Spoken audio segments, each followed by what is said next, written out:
Hey everyone, welcome back to my channel. In today's video, I wanted to talk about the things you should not do on your financial journey, some mistakes I made along the way. I don't have any major regrets with my financial journey. I feel that all of it was a lesson. However, there are some things I wish I would have not done. So if you're on a financial journey to become debt free or to save up a certain amount of money, to go on a sabbatical, whatever it is you want to do, here are some mistakes that I made so that you can avoid them. So in the comments, let me know what are some things that you kind of regret doing on your financial journey.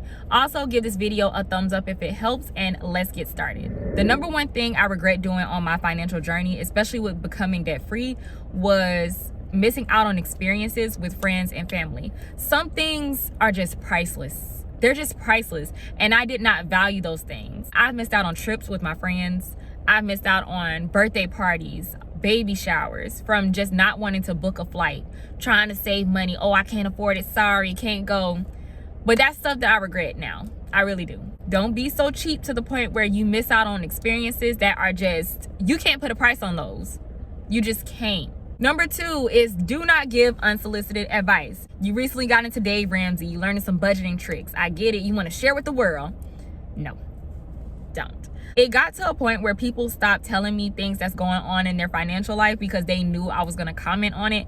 Just save that for people who ask. But if they don't ask, don't mention it. You thinking that it's just, oh, step 1, step 2, step 3, step 4, and then you can get out of this financial rut. But no, it's a mindset thing. And if they're not on that mindset yet, that's okay. I'm not mad at them. This is not their time, obviously. It's okay to put a bug in someone's ear every now and then, but that whole like, let me tell you what you need to do.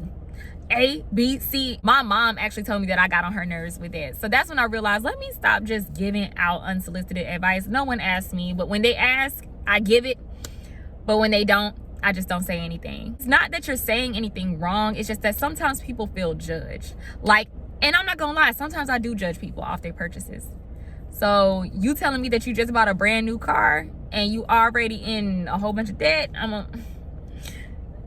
just make sure you don't sound like you're judging them for their purchases, because everybody has something. Number 3 is learn to read the room. There are moments where I may have shared, hey, yeah, I'm so excited. I just saved up $10,000. I reached my $10,000 goal, to someone who is trying to pay rent. Don't look at my nails, by the way, y'all. Yeah, don't look. Be careful of what you share. You don't want to say it to the wrong people. Also, there are times where I may have said, oh yeah, I'm so excited. I finally saved blah, blah, blah, right?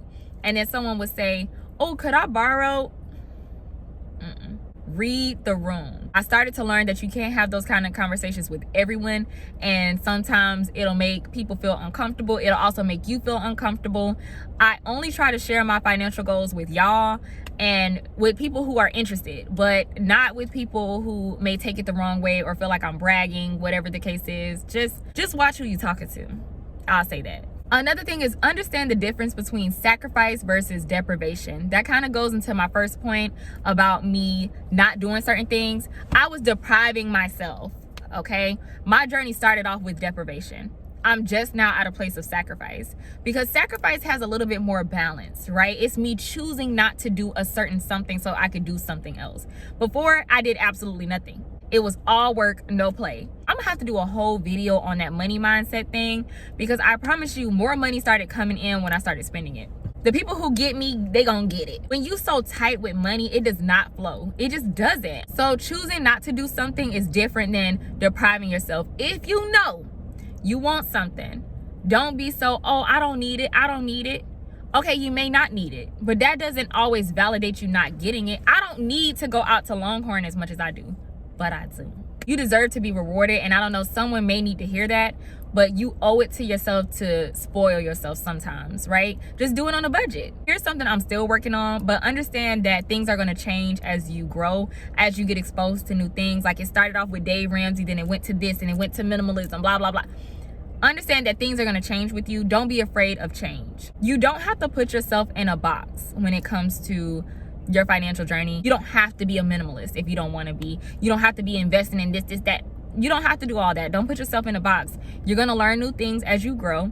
You're going to like things, and then you're not going to like things. Understand that your mind is going to change 1,000 times when you're on this journey. Maybe you like minimalism one week and then you hate it the next.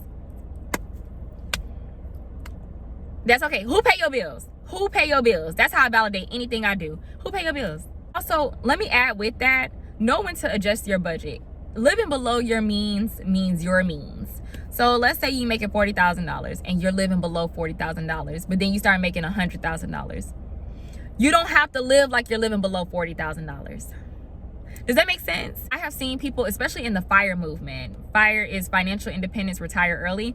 A lot of them will start out being one way, like living in a tiny home and riding their bicycle, and then they start making money from like a passive income stream, and now they upgrade something, go through this moment of like, oh, I'm sorry for changing, guys. They're still living below their means, but it's just that their means have changed.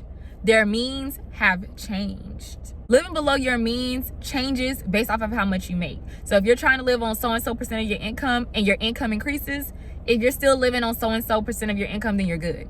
Something else that I don't recommend doing on your financial journey is forgetting about your future. Secure the future you. We don't know who that is. We don't know this person in the future, but make sure they have some money.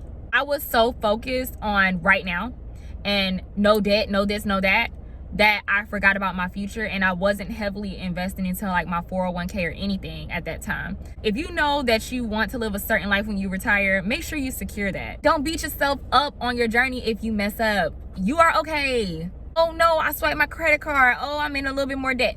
Just don't do it again, okay? But people have the tendency to just beat themselves down and, oh, I'm so mad at myself. You did it. It's over. Move on. Okay. Now add that to your budget now. Okay. I need to do this to pay this off now. People will dip into their savings. Oh, I dipped into my savings. I'm so mad. Adjust. Just adjust. Okay. You went into your savings for $500. Replace it. Come up with a budget to put that money back. You're okay. I feel that sometimes we are too hard on ourselves. And I was definitely very hard on myself to where the process and the journey wasn't enjoyable. Enjoy the moment. You know what? I saw this Subaru commercial and they said, make the journey the destination. Oh, I love it. I love that. Make the journey the destination. Enjoy the journey. Enjoy it, because once it's over, you're going to feel empty for a while, because that's what happened to me. Which brings me to my next point. Don't allow your account balance to scare you from spending. Oh, I like seeing 5 figures saved in my account, so I don't want to spend $1. Don't do that. Don't do that. I noticed that early in my journey, when I got to $10,000, I was not trying to touch that savings.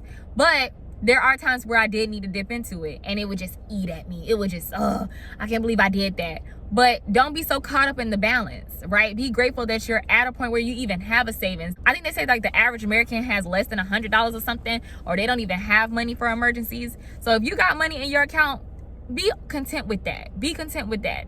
I'm not saying to constantly dip into your savings, but what I'm saying is don't be so, oh, I can't spend. That's just such a, again, going back to that lack mindset. Don't be like that. Lastly, do not be stingy with you.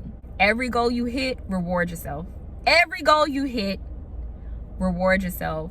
You owe it to you. You're doing good. So make sure that you take the time out to say, okay, I'm going to do this for myself. I'm going to buy myself this one item, or I'm going to take myself out to dinner, a movie, whatever you want to do. You deserve it. All in all, you should be very, very proud of yourself for even wanting to step up your game financially, to just level up with your finances. I love it. I am rooting for you. Let me know if you have any financial goals that you would like to share. Also, make sure that you subscribe to my channel if you haven't already, and I will see you all in the next video.